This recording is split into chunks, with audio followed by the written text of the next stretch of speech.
We have justices on the Supreme Court who are very, very overt in saying that they are, not only in their interviews and their writings, but in their opinions, and saying, I am fighting for the religious convictions of my particular religion to be the law of the land, no matter what religion other people may have.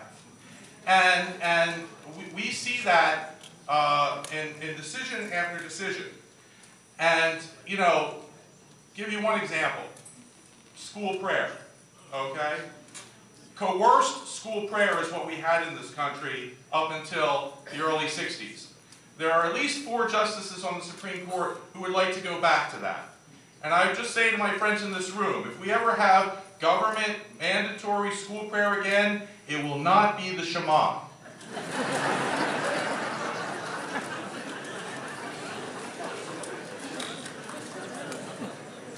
And so you have to evaluate what kind of justices will presidents pick. Will Mitt Romney, who says that his favorite justice is, well, first he said his favorite justice was John Roberts. Big change on that. So now,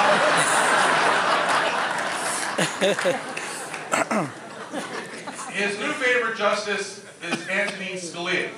That is the model of justice that Mitt Romney is going to pick for the United States Supreme Court. What kind of justice would, that is not a majority view, but I appreciate your dissent. That's great. What kind of justice will Barack Obama appoint to the Supreme Court? We already know, because he has a record of appointing 2 very qualified, very progressive women to the Supreme Court who believe in the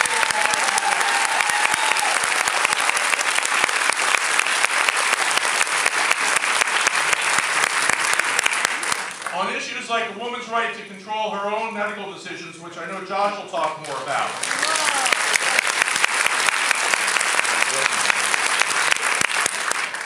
On issues like recognizing the worth and value of every family in America, not just certain families in America, we know that there's a huge difference. Not only will Mitt Romney appoint certain types of judges, but he has called for a constitutional amendment to prohibit the recognition of same-sex couples in any form anywhere in the United States of America. Okay? That is the difference versus a person who ended Don't Ask, Don't Tell and has finally evolved to my position, I like to think, because I held it. President Obama.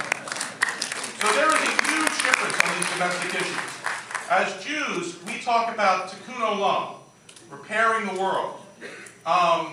Mitt Romney talks more about avad olam, which is sort of a Hebrew joke, which didn't go over that well, but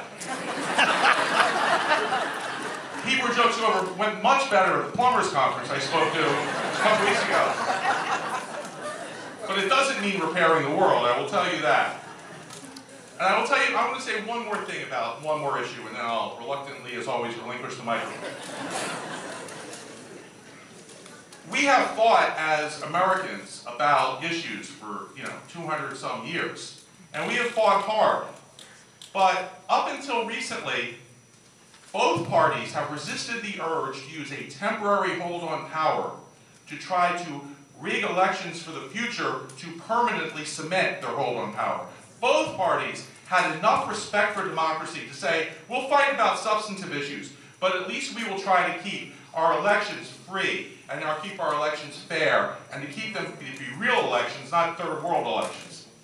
Well, that was up until now. We saw an effort to change the way we select electoral votes in Pennsylvania, which we were fortunate enough to be able to beat back. We saw the obscene gerrymandering. If anyone wants to take a look at the 7th Congressional District, that would, it's a Rorschach test, and a Picasso print mixed together, okay? It's just really obscene. And more than that, we see with this latest voter ID law, and I can tell you, this is an issue I've been very involved in, this law is about one thing. It's not about solving a non-existent problem. It's about making sure that people who do not vote the right way, black people, poor people, students, and old people, are disenfranchised.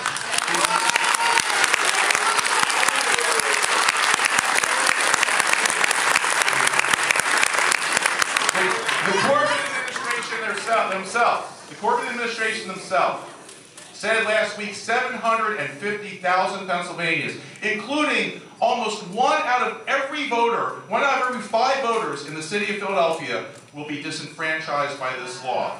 As Jews, we went down in mass numbers as freedom riders to the South to fight for the right to vote, to fight for the opportunity for every American to have their voice heard. We gave our lives.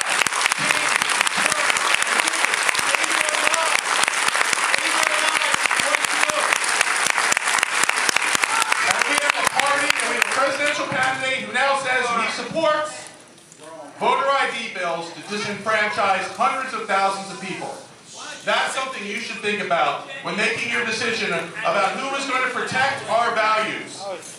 About who's going to protect our values when it comes time to make these decisions after the next presidential election.